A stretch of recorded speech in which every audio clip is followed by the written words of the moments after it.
बहुत स्वागत है आपका हमारा समाचार में और मैं हूं आपके साथ दिव्या शिखा। देखिए, अभी 2 दिन से आप देख रहे हैं कि प्रदेश भर में हड़ताल जारी है, बसों वालों की हड़ताल है। अब वही असर देखने को मिल रहा है ट्रक्स पर भी। परचून ट्रक यूनियन के जो लोग हैं वो मेरे साथ मौजूद है। इनका कहना है कि हमसे परमिट के नाम पर, कभी किसी नाम पर, कभी किसी नाम पर जो है अवैध वसूली की जा रही है। बार बार हम लोगों पर चालान किया जा रहा है और ये चालान कोई छोटा मोटा चालान नहीं, कभी 10,000 का चालान हो गया, कभी 20,000 का चालान हो गया और एक बार में तो ऐसा भी हो जाता है कि 50,000 का भी चालान हो जाता है। फिलहाल जो हम आरटीओ द्वितीय ऑफिस के बाहर मौजूद है, यहाँ पर मेरे साथ जो परचून यूनियन है, ट्रक यूनियन है, उसके लोग मौजूद है, अध्यक्ष मौजूद है। इनसे जानते हैं कि आज ये लोग यहाँ आए हैं आरटीओ द्वितीय के पास, लोगों ने ज्ञापन दिया है, क्या कुछ बातें हुई है, क्या इनकी मांगे हैं और जिस तरीके से भार इन पर पड़ रहा है। देखिए, 50,000 बहुत बड़ी रकम होती है। रकम तो चाहे 100 रुपए का चालान हो, वो भी बहुत बड़ी बात है अगर चालान हो जाता है। एक आदमी जो अपना ट्रक चला रहा है, जब सामान भेज रहा है, उस पर अगर 10, 20, 30, 40, 50,000 या लाखों का अगर चालान कर दिया जाता है तो आप समझिए आदमी खाएगा क्या और कमाएगा क्या। अब इनके भी छोटे छोटे बच्चे हैं, परिवार वाले लोग हैं, जाहिर तौर पर इतना चालान भरना ना किसी के लिए भी संभव नहीं होता। अध्यक्ष जी, मैं आपसे जानना चाहूँगी, ज़रा इधर आइए। आज आप लोग यहाँ आए हैं आरटीओ द्वितीय के पास, आप लोगों ने ज्ञापन दिया है, क्या कुछ कहा है उन्होंने? कहें कि भी आगे से संशोधन करा देंगे इस चीज़ का। अच्छा, और जो अभी दिया है हमारे को आश्वासन दिया, अभी जितना आप लोगों पर लगा हुआ है चालान, हजारों रुपए का, 50,000 से ज्यादा कभी मैं पढ़ रही थी, उसके लिए क्या कुछ कहा? उसका भी संशोधन कराएंगे 30 तारीख बाद में के 30 तारीख के बाद हाँ, संशोधन करेंगे। लेकिन भारत में इतना सारा चालान हो जाता है एक आदमी पे, तो वो कहाँ से भरेगा? नहीं भर पाता। नहीं भर पाता। और अब ये कह रहे हैं पहले कभी कानून था ही नहीं, राजस्थान में कहीं कानून नहीं है। जयपुर द्वितीय विद्याधर नगर से शुरू होता है, जो भी नया कानून बनता है यही बना के भेजते हैं। हाँ, यहीं से लोग खुद बनाते हैं। हाँ, खुद बनाते हैं, भी आगे मंत्रियों के पास पहुंचा देते हैं, वो पारित कर देते हैं। मतलब अपनी मनमर्जी से जो है कानून बन रहे हैं यहाँ पर। और जैसे 2-3 विभाग यहाँ बना रखे हैं, चोमू है, शाहपुर है, ये भी इसके अंडर में सारे, तो वो अपनी मनमर्जी से चालान थोप देते हैं। मतलब जिस तरीके से हम लोग देखते हैं कहीं भी आरटीओ वाले गाड़ियों को रोक लेते हैं, चालान करते हैं, सब अपनी मनमर्जी का खेल है। और सभी जगह अपने दलाल भी बना रखे हैं इसने। अच्छा। और जगह जगह जैसे गाड़ियों में भेज देते हैं, सर्वे करा लेते हैं कि कौन सी ट्रांसपोर्टों में परचून ज़्यादा है, उसको बाहर चालान करवा देते हैं। तो मतलब ये पहले रैकी करते हैं आरटीओ वाले कि किस में कौन सा सामान जा रहा है, कौन सा ओवरलोड है, उसको धर दबोचो। उसी को दर्द दबोचो। बात बताइए भारद्वाज साहब, ये क्या बोलूं मैं इसको, अवैध वसूली, खुला धंधा, गोरख धंधा, काला धंधा, क्या नाम देना चाहिए मुझे? मैडम आप देख लो इनकी क्या परिभाषा हो सकती है। आप कुछ भी बोल दो इनको, लेकिन सरेआम जनता, गरीब जो आम ड्राइवर, ट्रांसपोर्टर, छोटे छोटे व्यवसायी जो इस देश को आगे बढ़ाने के अंदर एक अर्थव्यवस्था के रूप में भूमिका निभा रहे हैं, उन लोगों को इतना टॉर्चर किया जा रहा है कि ईएमआई भरें, इंश्योरेंस भरें, टैक्स भरें, टोल भरें, रोड के खर्चे भरें या इनके 50-50 हज़ार के चालान भरें, जो एक पूर्णतः अवैध रूप से ये एक तरह से खुला ही ले रहे हैं। इनसे क्या ही कर सकता है जो एक गाड़ी का मालिक, 2 गाड़ी का मालिक या 10 ही गाड़ी का मालिक हो वो भी। अच्छा, एक बार में 50,000 चालान ऐसा होता भी है? मैडम हुए हैं, एक नहीं है, कई हैं। हम आपको दिखा सकते हैं, हमारे कई ड्राइवर भाई, गाड़ी मालिक भाई, उनके पास चालान है, हम लेके आए यहाँ। 50,000? हाँ, 30-30, 40-40, 50-50 हज़ार के चालान है। और हमारे किस बिहाफ पे ये लोग चालान काटते हैं? मैडम इनका क्या है, अब ये गाड़ियों के अंदर अनेकों कमी बता देते हैं, ये रिफ्लेक्टर है, ओवरलोड है, इसमें ये नहीं है मैडम, इसमें नहीं है। इनको चालान करना होता है, इनको टारगेट पूरा करना होता है और लास्ट में बोलते हैं मार्च चल रहा है, अप्रैल चल रहा है, हमारा टारगेट है। तो टारगेट की जो मार पड़ रही है तो आम इंसान पे पड़ रही है। मैडम इनको तो अपनी खाना पूर्ति करनी है, गरीब इंसान चाहे रोए मरे कुछ भी करे, इनको क्या लेना। ज़्यादा कमाई ट्रक वाले कर रहे हैं। क्या कह रहे हैं सर? ये समझ रहे हैं कि सबसे ज़्यादा ट्रक वाले ही कमाई कर रहे हैं, तो सारा दबोच लो। हाँ, उसी को दबोच लो। मतलब आरटीओ वालों को आपसे कोई दुश्मनी है क्या, ये बताओ? इसी पर सारी अर्थव्यवस्था जुड़ी हुई है। अगर गाड़ी हम नहीं चलाएंगे तो खाने पाने पीने का सामान कहाँ से आएगा? सही बात है, यही तो है। माल तो सही बात है, इम्पोर्ट एक्सपोर्ट हो गया है। कविता जी, आप मुझे एक बात बताइए, अब आप हैं, अब आप पे 50,000 का जुर्माना हो गया है, चालान हो गया तो भरेंगी कहाँ से? अगर आपके पास कोई और इनकम नहीं है, गाड़ी अब आप चला नहीं सकती हैं, तो क्या ऑप्शन है आपके पास? मैं बताती हूँ, देखो मेन जो इनका डर है ना वो चालान तो है ही, साथ में ये जो नया रूल आ रहा है ना कि चालान की अमाउंट बढ़ रही है वो है। अब मुझे एक छोटी सी चीज़ बताओ, अगर मैं देखो, अपन ज़्यादा पुरानी बात नहीं करते, 5 साल की बात करते हैं। 5 साल पहले डीजल की रेट क्या थी, ठीक है, टोल टैक्स का क्या था, ठीक है, हमारा जो पार्टी से फ्रेट मिलता है वो फ्रेट वही है जो 5 साल पहले था, उसमें कम जरूर हुआ है, पर एक भी पार्टी या इतने ट्रांसपोर्ट है ये बता दो जिसने भाड़ा बढ़ाया हो। कम जरूर हुआ है, कम सबका हुआ है, किसी भी पार्टी ने भाड़ा नहीं बढ़ाया है। बट अगर डीजल का देखें 5 साल में कितना बढ़ा है, सबके सामने, मुझे बताने की ज़रूरत नहीं है। फास्टैग देखें, सबके सामने, मुझे बताने की ज़रूरत नहीं है।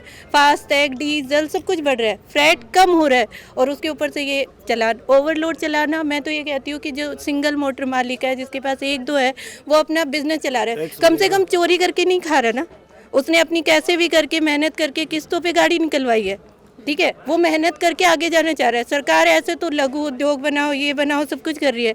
एक बेचारा गरीब आदमी कैसे भी करके एक ट्रक खरीद रहा है या एक छोटी गाड़ी खरीद रहा है, चोरी नहीं कर रहा ना, लूट के नहीं खा रहा, कमा के खाना चाह रहा है। वो कमा के जब खाना चाह रहा है तो उसको पार्टी तो भाड़ा कम करती जा रही है, उसकी मजबूरी है। और आप चालान बढ़ाते बढ़ाते बढ़ाते, पेट्रोल डीजल बढ़ाते बढ़ाते, फास्टैग बढ़ाते बढ़ाते, कहाँ से लाएगा, क्या करेगा? लास्ट में गाड़ी बेच के चोरी करेगा, मजबूरी है, चोरी करेगा तो अंदर जाएगा। अब बताओ क्या करे वो? यहाँ कितने सारे हैं जिनके पास एक एक गाड़ी है, वो बेचारे, सरकार को ये नहीं दिख रहा वो किस तरीके से अपना, मैं तो सिंपल सी एक ही लाइन बोल रही हूँ, वो कमा के खाना चाह रहा है, पर गवर्नमेंट कह रही है मैं भी देखती हूँ तू कैसे खा लेगा। सिंपल ये है। एक बात बताइए, मैं आजकल, मैं रोज का हो गया, मैं रोज ऐसी खबरें देखती हूँ जिसमें आरटीओ अधिकारियों पे धांधली के आरोप लगते हैं, क्या ये सच है? धांधली सुनो, अगर आप रोज रिपोर्ट मेरे से भी ज़्यादा देख रहे हो, आप ये भी देख रहे होंगे, सिंगल मोटर मालिक अपने आप को जैसे किसान कर रहे हैं ना, आत्महत्या लास्ट, वैसे ही अपने आप को जला के ट्रक के साथ मर रहा है। क्या ये न्यूज़ नहीं देख रहे? क्या रीज़न है? यही रीज़न है जो मैं बता रही हूँ कि उसने कैसे भी करके लोन उठा के अपनी एक गाड़ी खरीदी है जिससे वो समाज में कमा के खाना चाह रहा है, पर गवर्नमेंट ने उसी के ऊपर इतनी सारी चीज़ें लगा दी, वो खर्चा ही नहीं निकाल सकता। आप बताइए कैसे करेगा? फिर ओवरलोड बढ़ ले तो चालान कहाँ से लाएगा? उसके पास मरने के अलावा कोई ऑप्शन नहीं है, या तो मरे या फिर चोरी चकारी करे, 2 ही ऑप्शन छोड़े हैं सरकार। अभी आप लोगों ने ज्ञापन दिया अंदर, क्या कुछ वार्ता हुई है? देखो वार्ता हुई है, हमें तो आश्वासन दे के छोड़ा है। फिलहाल आज वो बहुत बिजी बता रहे हैं, पीएम की क्या मीटिंग है, देखो हमें नहीं पता, हमें तो रैली है, पीएम की रैली है, जो भी रैली है उसमें वो बहुत बिजी है। तो मेरे ख्याल से यहाँ जितने भी लोग खड़े हैं उनको सेटिस्फैक्ट्री जवाब तो नहीं मिला है, लेकिन हम फिर भी गवर्नमेंट का समझ के आज हम जा रहे हैं, देखते हैं इस पर क्या होता है। अगर आप लोग जिस तरीके से आप लोगों ने ज्ञापन दिया है, इन्होंने आश्वासन आप लोगों को दे दिया, अगर दोनों में सहमति नहीं बनती है तो आप लोग क्या कदम उठाएंगे आगे? मैम ऑप्शन क्या है आप बताओ, क्या ऑप्शन है हमारे पास? सब समझदार हैं, आप भी समझदार हो। हमारे अगर सुनवाई नहीं होती है, हम तो कमा के जो खा रहे हैं वो तो गवर्नमेंट के चलान में जा रहे हैं, तो हमारे पास क्या ऑप्शन है आप बता दो। इसका मेरे को जवाब, मैं चुप हूँ ये समझ जाओ क्या जवाब है, आप सबको पता है क्या जवाब है। गाड़ियाँ तो रुकी हुई है हमारी, गाड़ियाँ तो चल कहाँ रही है, गाड़ियाँ तो वैसे भी रोड पे चलते हैं तब भी रुकी हुई है और वैसे भी रुक जाएगी। पहिए हैं जो धीरे धीरे चलते चलते कहाँ रुकेंगे वो पता नहीं चला। जैसे आज ये बसें हैं सारी, इनके पहिए रुके हैं ना, आज काफ़ी दिनों बाद में रुके हैं, तो ऐसे हमारी गाड़ियाँ की पहिए रुक जाएंगे एक दिन। उसके बाद में गवर्नमेंट क्या चाहती है, क्या निर्णय लेगा, चाहिए वापस रोड पे आए या हम रोड पे आए, क्या पता चलेगा। उसके बाद तो अपन को हमें प्रॉफिट तो हो नहीं रहा, चला के प्रॉफिट तो हो नहीं रहा, खड़े करके कम से कम हमें सिर्फ किस्त का नुकसान हो रहा है, चला के तो हमें किस्त का भी नुकसान हो रहा है, डीजल फास्टैग का भी और चलान का भी। चलाने से खर्चे ज़्यादा है मैडम, ना चलाए खर्चे कम है, डीजल का फास्टैग का खर्चा बच रहा है, चलान बच रहे हैं, चला के तो चलान और हो रहे हैं 50,000 के, तो चला के तो नुकसान है गाड़ी। जो टैक्स है 31 मार्च को लेना चाहिए, वो हमसे 15 दिन पहले ले रही है। 15 दिन के बाद ही प्लेंटिया ये मैं कह सकती हूँ कि उन्हें अपना जो है घर भरना है, अपने जो है खाते पूरे करने, इसलिए जो है आप लोगों को टारगेट किया जा रहा है। किया जाता है। और कुछ इजी टारगेट है, एक्चुअली ट्रांसपोर्ट व्यवसाय इजी टारगेट है, और कोई टारगेट इतना नहीं है। आप देख लो किसके पास है, गाड़ी जो चल रही है ना वो इजी टारगेट है, उसको आरटीओ जो रोड पे खड़ा है वो भी रुकवा सकता है, स्पीड वाले भी रुकवा सकते हैं, इन लोगों को भी उसी से करना है। पूरी व्यवस्था को इस ट्रांसपोर्ट मालिक से व्यवस्था को वसूल करना है, जितना भी खर्चा है और इनका जो भी है, जो ये जिसका नाम देते हैं टारगेट, कि हमारा टारगेट पूरा करना है। साफ बोलते हुए सुना है हमने कि हमें तो टारगेट पूरा करना है।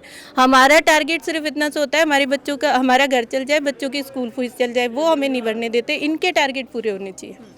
चलिए बहुत शुक्रिया। तो आप लोग देख सकते हैं कि आरटीओ द्वितीय के पास इन लोगों ने ज्ञापन दिया है और काफ़ी दिनों से जो है आरटीओ के खिलाफ लोगों ने मोर्चा खोला हुआ है। अगर मैं उधर बात करूं, बस वालों की भी हड़ताल जो है लगातार जारी है। अब ट्रक यूनियन भी जो है ये मुद्दा उठा रहा है कि हम लोग भी हड़ताल पे जाने हैं वाले हैं, क्योंकि आरटीओ की मनमानी जो है दिन प्रतिदिन बढ़ती जा रही है। आरटीओ अपने जो है रूल्स रेगुलेशंस बनाता है, फिर सरकार से जो है उन्हें तैयार करवाता है, उन्हें बनवाता है। तो कहीं ना कहीं आरटीओ की कार्यप्रणाली पर ये लोग सवाल उठाते हुए नजर आ रहे हैं। बताइए सर। मैडम, निवेदन ये है कि जो अब ये गवर्नमेंट जो तानाशाही कर रही है ना, हम इसके विरुद्ध है। क्योंकि पहले जो 5,000 का चालान कट रहा था वो सीधा 20 का कर दिया। अब मोटर मालिक 20,000 रुपये कहाँ से लाएगा? एक साइड माल नहीं मिल रहा। परचून का सिस्टम ऐसा है कि हमें गाड़ियाँ खाली बुलानी पड़ती है और उसमें हमें सबसे ज़्यादा नुकसान होता है। और इधर से भर के जाते हैं, हाइट और डाला भर के जाते हैं, जबकि हमारी गाड़ियाँ अंडरलोड है। फिर भी हमारे तो हाइट डाला का चालान होना है। कुल मिला के मरना मोटर मालिक की है। गवर्नमेंट का कहना है कि तुमने गाड़ियाँ क्यों ले ली। इसका रीज़न ये है कि इसमें हमें कुछ छूट मिले तो हम कुछ बेनिफिट कर सकते हैं, नहीं तो हम तो रोड पे आने वाले हैं सभी मोटर मालिकों की हालत आज के दिन तो यही है। हमारा तो इतना ही कहना है, गवर्नमेंट हमारी सबकी सुने और इसमें कुछ जुर्माना कम हो जाए तो हम हमारा व्यापार कर सकते हैं, नहीं तो हालत ख़राब है। बहुत शुक्रिया। जुर्माना कम हो जाए, व्यापार कर ले, बच्चों को जो है बच्चों का पालन पोषण कर ले। देखिए बात तो ठीक है इनकी भी, क्योंकि मैंने अभी पहले भी कहा है कि 10, 20, 30, 40, 50 हज़ार रुपये जुर्माना कोई भी नहीं दे सकता, चाहे कितना ही बड़ा टाटा बिरला ही क्यों ना हो। अगर उसको भी 50,000 रुपये जुर्माना आता है तो वो भी 100 बार उसका भी माथा ठनक जाता है एक बार तो, कि भाई मैं कहाँ से दूंगा इतना जुर्माना। और मैंने अभी थोड़ी देर पहले भी कहा कि आरटीओ की मनमानी पर जो है सवाल ये निशान खड़े हो रहे हैं कि आरटीओ जो है खुद की मनमानी कर रहा है, खुद के रूल्स रेगुलेशंस तैयार कर रहा है और अपने टारगेट्स पूरे करने के लिए जो है लोगों पर दमादम जो है चालान काटे जा रहा है, चालान किए जा रहा है। और मैं एक नहीं ऐसे हज़ारों लोगों को देखती हूँ जिनके रोज़ की यही बातें हैं कि आरटीओ अपनी मनमानी कर रहा है। खैर देखने वाला विषय रहेगा कि इनकी बात जो है आरटीओ अधिकारियों तक पहुँचती है कि नहीं पहुँचती, और पहुँचती है तो क्या अमल किया जाता है, क्या कुछ जो है इनका कंक्लूज़न निकलता है, क्या कुछ वार्ताएं होती है, वार्ता सफल होती है कि नहीं, या इनका अगला क्या कुछ एक्शन रहेगा। वो जो है 2-3 दिन की मोहलत उन्होंने मांगी है, थोड़ा सा टाइम मांगा, उस टाइम के बाद ही जो है इनकी जो वार्ता हुई है उसका परिणाम निकल कर आएगा। तमाम छोटी बड़ी अपडेट्स के लिए बने रहिएगा हमारा समाचार के साथ।